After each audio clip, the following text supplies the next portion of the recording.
Hello guys, welcome back to Go Discs. Still continuing on the ranking of New Who very much at this point. And today we're looking at Series 6 from 2011. So this is coming after Series 7, just to let you know. Series 6, so Matt Smith's second series, Moffat's second series as well as showrunner. And there's some good points to this one actually in some places. You get, some interesting two-parters. I think the only time that I think, there's all like real great last two-parters really in some ways. You get some on later on, of course, which we'll get to. But for a while, of course, they lay dormant, they did for a bit, for about a couple of years until about 2014, I think, when it actually returned. So, here we go. Series 6, so let's go for the episodes, of course, if anyone knows. Just to clarify with some of the series, of course, Series 9 I do own on DVD, Series 7 I don't. Series 6 I do, because I bought it like around Christmas time. I got it for Christmas one time, I think like 2012 or something, I don't know. I do have Series 6 on DVD. And yeah, let's go for it. So, episodes to go through. So we've got The Impossible Planet and The Impossible Astronaut, The Impossible Astronaut and Day of the Moon, which is silence and the whole story of the Doctor, dying on Lake Silencio in Utah in 1969, with an astronaut popping out the lake and just killing him during the regeneration process. Interesting mystery, of course, which actually, funny enough, the whole story arc actually came around, was like an early idea for when Moffat took over with Piers Banger. The original idea was, because David Tennant at that point, was solving talks to continue with the fifth series. Obviously, with Moffat taking over instead of Russell T Davies. Obviously, he's only going to do the one season, and Moffat would say, this is the only season you're going to go at the end, really. And obviously, the idea was, the original plot was, Amelia Pond, young Amelia Pond, witnesses the TARDIS crash land in their garden. The 10th Doctor steps out, and he's like sort of about to regenerate. And obviously, Amelia sort of brings him to the TARDIS, and he flies away, of course. Then years later, when we see Amy Pond again, the 10th, she meets up with the 10th Doctor again, but obviously, he doesn't know a thing really. So like, doesn't know what's going on. Obviously throughout that series, that's a proposed series, we've all got to whatever happened really. So it would have been interesting actually. There must be an alternative version of that somewhere in a different reality. Or they can make a little payback series like the Target books, but do like in a sort of style. That'll be interesting actually. Do what the proposed series was, and just maybe try from there actually. That would be interesting in print form, or maybe a comic book form or something, or an alternative version like in Big Finish. Who knows? There's some possibilities there actually. So you think, interesting. So obviously we've got, this story idea, this story arc kicks in, of course, and we introduce the silence. Very interesting, very Slenderman-esque, very much like Slenderman, very much at that time really, but interesting monsters, very creepy as well, like it's all working in their favours for that one. But it's a decent two-parter, it is, and it sort of builds up a bit more story of the silence, of course. And there we go. Episode 3, of course, which we follow on to, is The Curse of the Black Spot. Rubbish it is. It's not the best story. Pirates, I just think it's a bit rubbish, really, to be honest. Episode 4, The Doctor's Wife. Neil Gaiman. I mentioned Neil Gaiman before, Nightmare in Silver, when I did Series 7. Here's his other one. I'm not a big fan of this one, really. Obviously, it's weird and strange. You've got Michael Sheen doing the voice of House. You get introduced to, you get inside the TARDIS a bit more, like the corridors. They're a bit strange, actually. There's like weird hexagonal corridors are a bit interesting. Also, we turn to the old coral TARDIS as well, interestingly. It's not really, visually it's interesting, but I think it's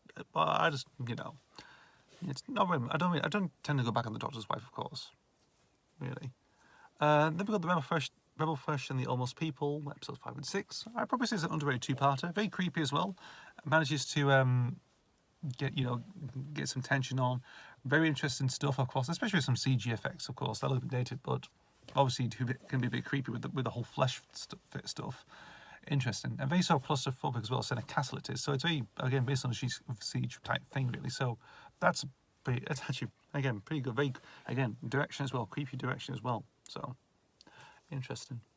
Episode 7, this all finishes off the first half of it, really, because it got split and didn't return until the autumn, which is a good man goes to war.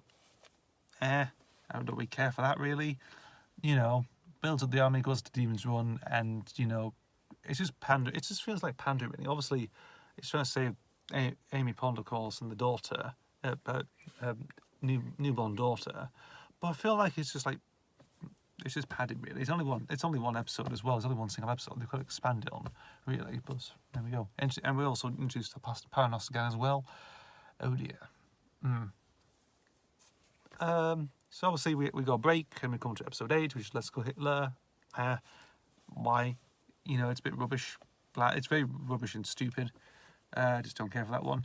Night Terrors, episode 9. I'd probably say this is the other underrated one as well, along with. So I'd probably say Impossible, Astronaut, Day of the Moon, Rebel Pajamas People, Night Terrors as well.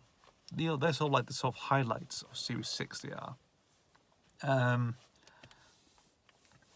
Indeed. Obviously, this was actually meant to be, I think, episode 4 or something in the first half actually of Series 6. Actually, you know, it's meant to be in the spring, but obviously, I think obviously, but I say it was too dark, really. You know, to be fair, I wouldn't mind it in, you know, the first half, really. You know, it actually probably make it stronger if you cut out Cursor Black Spot and put Night Terrors in there. It'd probably be a very good first half, really, a strong first half. That would be interesting. And then obviously you get the bad stuff, of course. You probably end up with 2 bad stories with Let's Go Hitler and Curse of Black Spot between each other. So to be fair, that second half is this second half is a bit rubbish anyway. So there we go. Then we've got The Girl Who Waited. I'm not keen on The Girl Who Waited. It's not one of my favourites, really. I just don't really care for it. Again, I just find it just like generic and bland and just disinterested, really, with that one.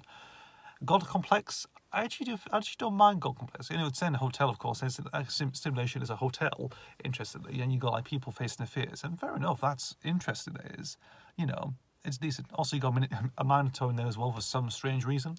I have no idea. There is plonked a Minotaur in there as well, so there we go. It's a decent one, actually. I'd probably say it's a decent one. So that's another highlight, and that's the other sort of highlight with Series 6 of that one, the God Complex. Originally proposed for Series 5, actually. Same with the Doctor's Wife. So some of these are leftover stories from the 5th series, really. So, but there we go. Closing Time follows on this, you know, the penultimate story, the sequel to The Lodger. You know, I don't really. To be fair, I've told my opinions on James Corden before. He's an absolute twat. So there we go. Bastard and, you know, whatever. Just like, you know, medium local fat bastard or whatever. Too mature. He's too, you know, it's too popular now. Too much in the mainstream these days. So it's like, you know, he can screw off or something. It's also written by Gareth Roberts as well, who has faced criticism and some horrible backlash as well in a couple of years ago. So, and that's still there, really. You know, like people's like, really. So it's one of his weaker stories, really. We finish off with The Wedding of River Song for Series 6, and it's horrible. One of the worst finales ever. Oh, God. I mean, yeah. It's amongst the worst. Confusing. It's just all over the place. Just everywhere. It's just like, you know, it's just like ludicrous, it is. You know, and I watched it, I thought, what the hell was that? It's like, that was confusing as hell, that was. You know. It's just weird, you know. Again, it's like sort of like Angels Take My Hat and everything else. Like it's just like you really just feel like, you know, you really just lost contact with Doctor Who at that point. Really, you sort of think, really, just like convoluted and everything else. And to finish off, we can finish off the Doctor, the Widow, and the Wardrobe. God awful. Wasted Bill Bailey, Claire Skinner, decent actress of course, but a bit. Alan Armstrong, you know, Alan Armstrong. No.